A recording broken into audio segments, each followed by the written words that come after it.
Jack Clarke's first half header was cancelled out by a thunderous Victor Gyökeres strike, as Sunderland earned a point on their return to the Championship after 4 years. Here's the Black Cats Worldwide post-Sunderland Coventry match review.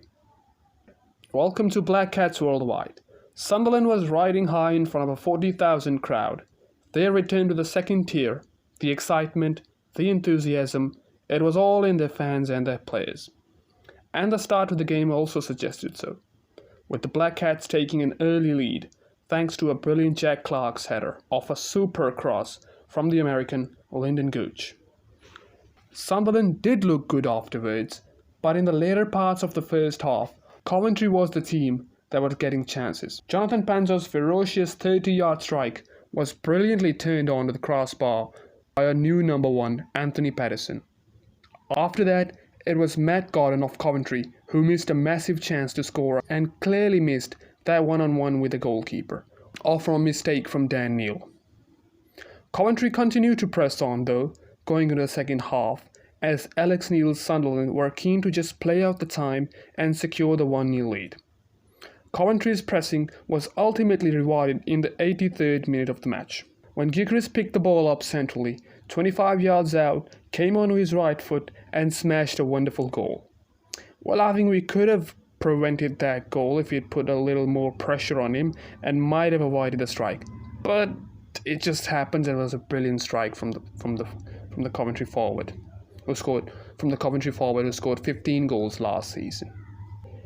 Well, if we talk about our players' individual performances, Alex Pritchard was the player who stood out for me. He made a lot of good moments throughout the game. He was always dangerous around the Coventry box, and the defensive work he put was brilliant. Well, it was this defensive work he put was a miss when Coventry equalised after he was substituted. If we talk about our new number 1, Anthony Patterson, he was also pretty decent. The goal that was conceded, in fairness, he couldn't really have done much about that, to be fair. The twin centre-backs, Danny Ballard and Danny Bath, they were pretty decent too.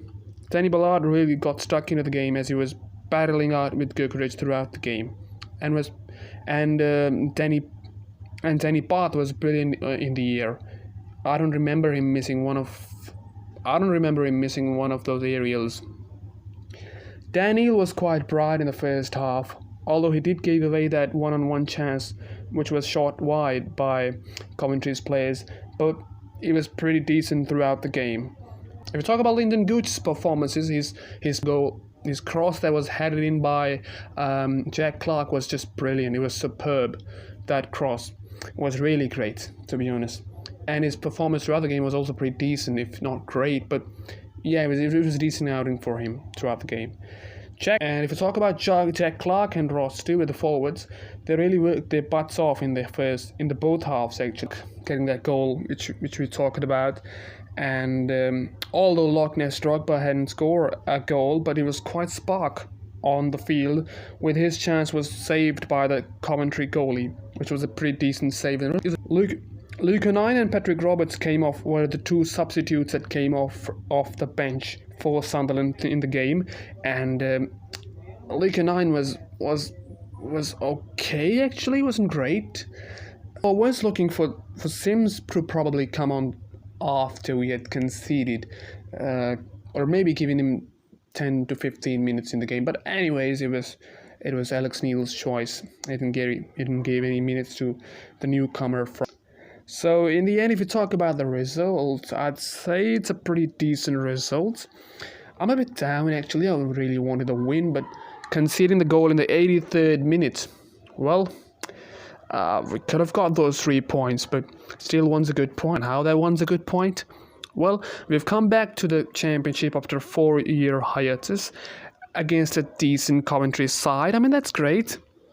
I'd have taken that 1 point before today's game, but as we were leading until 83rd minute, so I'd love to have those 3 points, but still I'm okay with 1 point.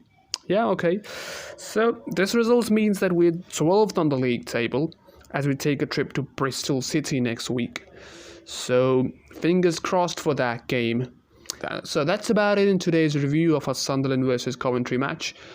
Please do like, share, subscribe to the Black Cats Worldwide YouTube channel. Also check out our Twitter account where you'd find our Spotify podcast, which we do, and also we do our Sunday nights Twitter Spaces. So watch out for those too.